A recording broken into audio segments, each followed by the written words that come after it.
अंधभक्त ये वीडियो ना देखें, वरना कमेंट में मुझे भर भर के गालियां देंगे, क्योंकि मैं बात करने वाला हूँ उन बाबाओं की जो धर्म को धंधा बना दी।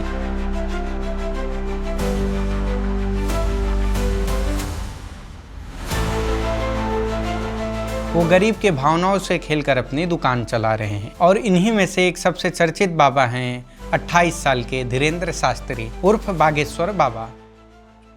और तेज किया जाए शक्ति का प्रभाव। घर में विघ्न रहता है, स्वप्न आते हैं, प्रेत बाधा है, संतान कृपा हो जाएगी, आशीर्वाद है। हाँ जी, यही लिखा है, यही विषय लेकर आए। बालाजी कृपा करेंगे, संतान मनोरथ पूर्ण होगा, धाम पे पहुंच जाना। डॉक्टर ने ट्यूब में दिक्कत बताई है और शुक्राणु की दिक्कत भी बनी हुई है, जिसकी धाम की औषधि से लाभ हो जाएगा। नहीं गुरु जी, ऐसा कुछ नहीं बताया। हम सब्जी सभी जगह होके आए, हमें कोई परेशानी नहीं बताई। देखो, मैं इन बाबाओं के खिलाफ नहीं हूँ। हर व्यक्ति को अपने धर्म के प्रति आस्था होना चाहिए, मुझे भी है। लेकिन एक चीज़ समझना बेहद ज़रूरी है कि धर्म और आस्था अलग है और पागलपन अलग है। देखो, ऐसा नहीं है कि सिर्फ ऐसे फर्जी बाबा हिंदू धर्म में होते हैं। हर धर्म में ऐसे लोग हैं, चाहे क्रिश्चियन में पादरी हो या मुस्लिम में मौलवी। हर धर्म में आपको कुछ ऐसे बाबा मिल जाएंगे जो धर्म को व्यापार बना दिए हैं। और एक चीज़ समझना बहुत ज़रूरी है कि यहाँ फंसने वाले लोग सिर्फ गरीब होते हैं, क्योंकि उनके दिमाग से खेलना बहुत आसान होता है। और ऐसा भी नहीं कि सब बाबा फर्जी होते हैं। देखो, मैं एक बात बहुत स्पष्ट कहना चाहता हूँ, ये वीडियो उन्हीं पाखंडी और फर्जी बाबा के लिए है जो धर्म के नाम पर अपनी दुकान चला रहे हैं, चमत्कार का नाटक कर भोले भाले लोगों को लूट रहे हैं। इसका मतलब ये नहीं है कि सारे बाबा या मौलवी ऐसे होते हैं। कुछ संत ऐसे भी हैं जो देश के युवा को सही मार्ग दिखा रहे हैं और बता रहे हैं कि धर्म क्या है। अब आप किसे सत्य मानेंगे? प्रेमानंद महाराज जो वृंदावन में रह के राधा रानी नाम जप करते हैं और उनकी सेवा करते हैं और युवाओं को धर्म से चलने की सलाह देते हैं, क्योंकि प्रेमानंद महाराज के पास वीवीआईपी कल्चर नहीं है। उनके लिए सब एक समान है, चाहे कितना भी बड़ा सेलिब्रिटी हो या कोई नेता हो। या बागेश्वर बाबा जिनको वीवीआईपी कल्चर बहुत पसंद है और हर बड़े सेलिब्रिटी के साथ मंच साझा करते हैं। लेकिन बागेश्वर बाबा इतना लोकप्रिय कैसे हो गए, तो उसका एक मुख्य कारण है, वो हमेशा अपने कथावाचक में और स्पीच में हिंदू राष्ट्र की बात करते हैं और कट्टर हिंदू की बात करते हैं, जिसकी वजह से उनकी लोकप्रियता बहुत बढ़ी। बाबा या संत समाज के मार्गदर्शक माने जाते हैं। उनका काम होता है कि लोगों को आध्यात्मिक ज्ञान देना, सही दिशा दिखाना, राह दिखाना और सही मार्ग पर चलने का सलाह देना। फिर ये वीवीआईपी कल्चर क्यों? भारी सुरक्षा, महंगे कपड़े, लग्जरी गाड़ियाँ और वीवीआईपी कल्चर के शौकीन। तो सवाल ये उठता है कि क्या ये एक सच्चे संत का लक्षण है? अगर आपका उद्देश्य केवल समाज सेवा और भक्ति है, तो फिर दिखावे का ये ढोंग क्यों? और वहीं समाज में कुछ ऐसे संत भी हैं जो ना प्रचार चाहते हैं और ना ही भीड़। सत्ता की लोभ से लाखों मील दूर अपने सादी सी कुटिया में रहकर ज्ञान का मार्ग दे रहे हैं। हम बात कर रहे हैं अड़गड़ानंद महाराज की, जो एक ग्रंथ भी लिख चुके हैं। फिर कुछ चंद बाबा क्यों आखिर धर्म को धंधा बना लिए, चमत्कार के नाम पर लोगों को बेवकूफ़ बना रहे हैं। मैं 12 दिन के रिसर्च के बाद आपको ऐसे ऐसे वीडियो दिखाने वाला हूँ जो देखकर आपका दिमाग घूम जाएगा। मोर कभी भी शारीरिक संभोग नहीं करते। उन्हें संतानें कैसे होती है? मोर रोते हैं, आंसू गिरते हैं, मोरनी उस आंसू को पीती है और उससे उन्हें रो रहे। ये तेरी बहन बोल नहीं सकती थी? नहीं बोल सकती थी। हालेलुया!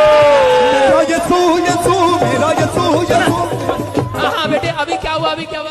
बोलने लगी। आप बताएं। नहीं हो रहा है अभी। आपके कहीं दर्द नहीं हो रहा है? हो रहा है। नहीं हो रहा है।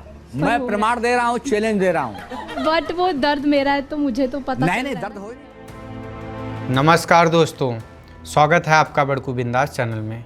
पिछले 2-3 साल में एक बाबा बहुत लोकप्रिय हुए, बागेश्वर बाबा, जिनके हॉस्पिटल उद्घाटन में भारत के प्रधानमंत्री नरेंद्र मोदी भी आए थे। आखिर 29 साल के धीरेन्द्र कृष्ण शास्त्री उर्फ बागेश्वर बाबा कैसे इतना लोकप्रिय हुए और अभी क्यों बाबा बनना एक बिजनेस होता जा रहा है? चलो मैं आपको समझाता हूँ।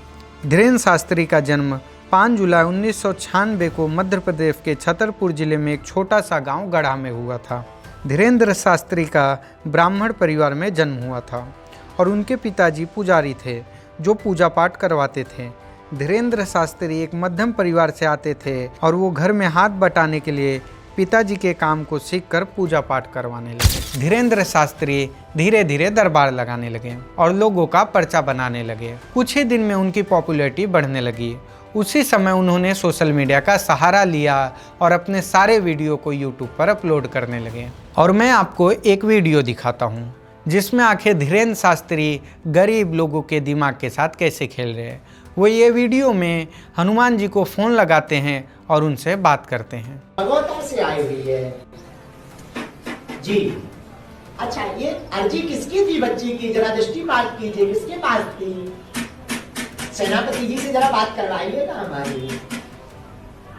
ये ज्योति बच्ची आई हुई है आपके श्री चरणों में, ये पास होने की अर्जी लगी थी, आपकी कृपा से ये पास हो गई है बच्ची।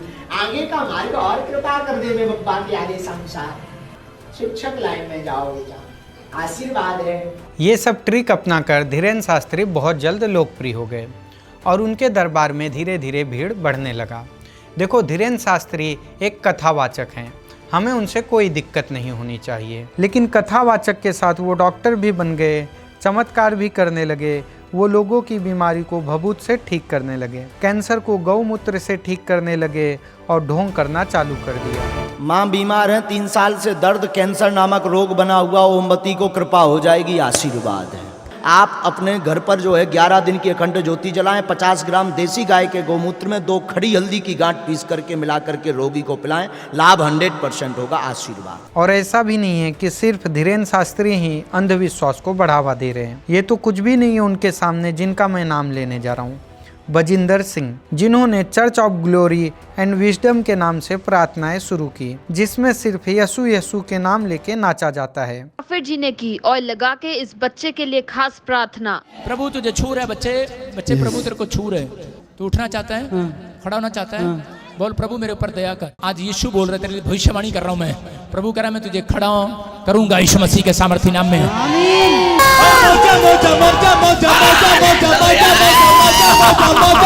Wow, amazing miracle. कब से प्रॉब्लम है ये? एक साल हो गए। 1 साल से। देख मेरे हाथों की तरफ देख और विश्वास कर, उठ, कोशिश कर, शाबाश, चल शाबाश। और यीशु नाम लेने से HIV कैंसर ठीक हो जाता है, लंगड़ा चलने लगता है और गूंगा बोलने लगता है। बजिंदर सिंह इतने बड़े बड़े चमत्कार करते हैं और लोगों को ठीक करते हैं। लूला हो, लंगड़ा हो, गूंगा हो, बहरा हो, कोई भी बीमारी हो, उनके दरबार में सब ठीक हो जाता है।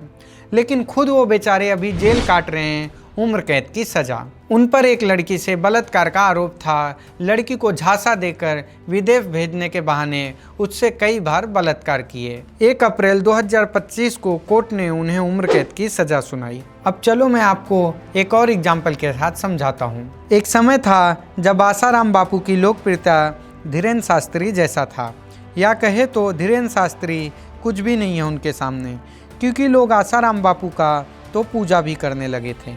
बड़े बड़े नेता, मुख्यमंत्री उनका आशीर्वाद लेने पहुंच जाते थे, यहाँ तक प्रधानमंत्री भी उनका आशीर्वाद लेते थे।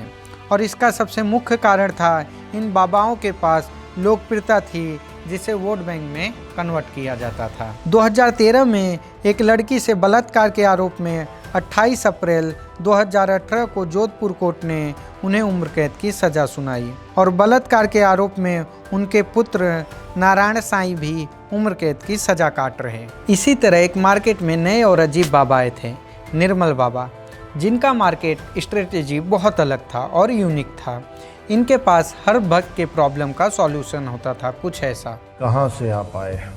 पटना से। ये बताओ कि आपने इडली डोसा कब खाया है भाई? 4-5 महीने पहले। 4-5 महीना पहले? जी। पटना में खाया था? जी।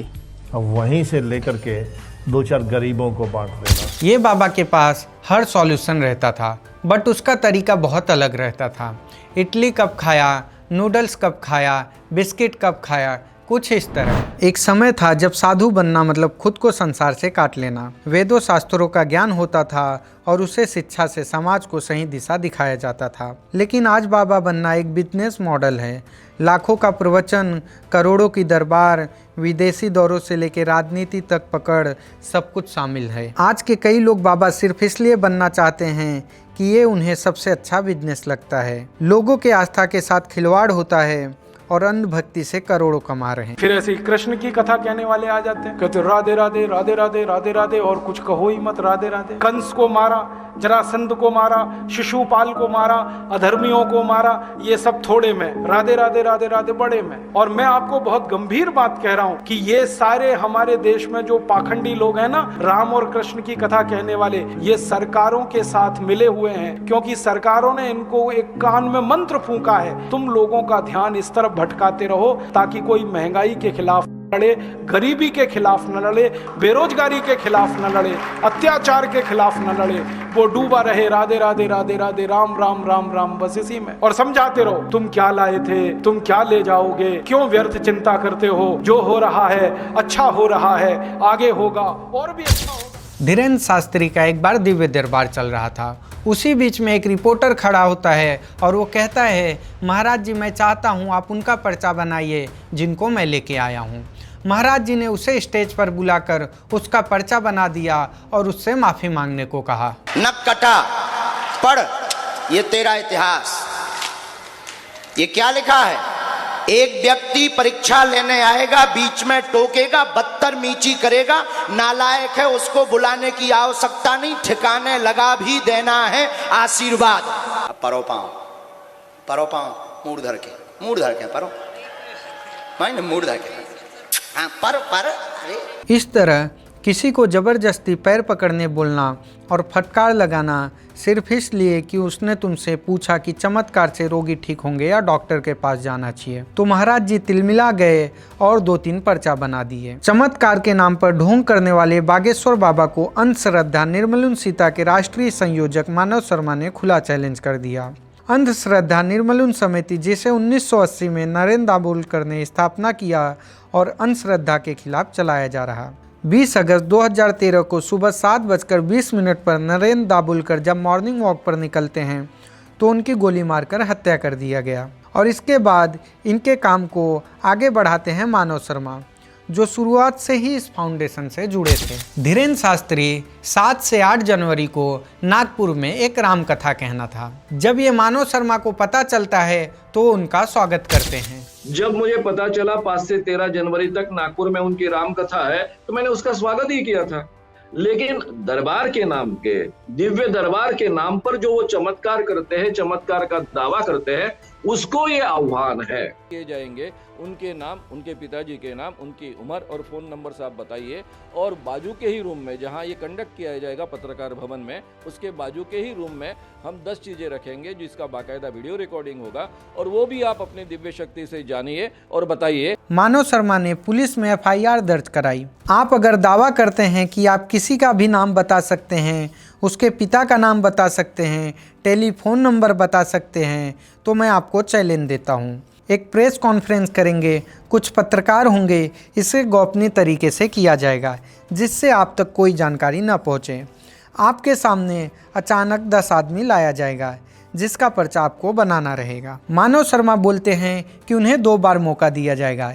एक आदमी का पर्चा बनाएं या बाजू के रूम में क्या रखा गया है वो बताएं, क्योंकि दिव्य शक्ति का वो रोज उपयोग करते हैं तो उन्हें कोई दिक्कत नहीं होना चाहिए। अगर आप दोनों बार 90% सही बताते हो तो अंधश्रद्धा निर्मूलन समिति की तरफ से मैं 30 लाख रुपए आपको इनाम दूंगा और मैं खुद आपके चरणों में अपना माथा टेकूंगा और माफ़ी मांग लूंगा। हालांकि धीरेन्द्र शास्त्री ने इसे स्वीकार नहीं किया और कहा, हमारे गुरु बालाजी के कुछ सिद्धि है और कुछ मंत्र हैं जिसे हम कहीं भी नहीं करेंगे, उसकी एक जगह है।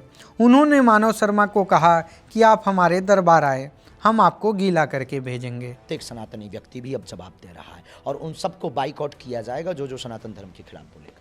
उन्हें दरबार में आना चाहिए, किराया खर्चा हमसे ले लें, हम गीला करके भेजेंगे उन्हें वापस। आस्था एक बहुत बड़ा शक्ति है, लेकिन आप आस्था का सहारा लेकर अगर ढोंग कर रहे, अंधविश्वास फैला रहे तो सवाल पूछना जरूरी है, क्योंकि जब तक आप सच नहीं जानेंगे तब तक झूठ आपको ठगता रहेगा। चलिए ये वीडियो करते हैं यहीं पर समाप्त और फिर मिलेंगे नए वीडियो में नए कहानी के साथ।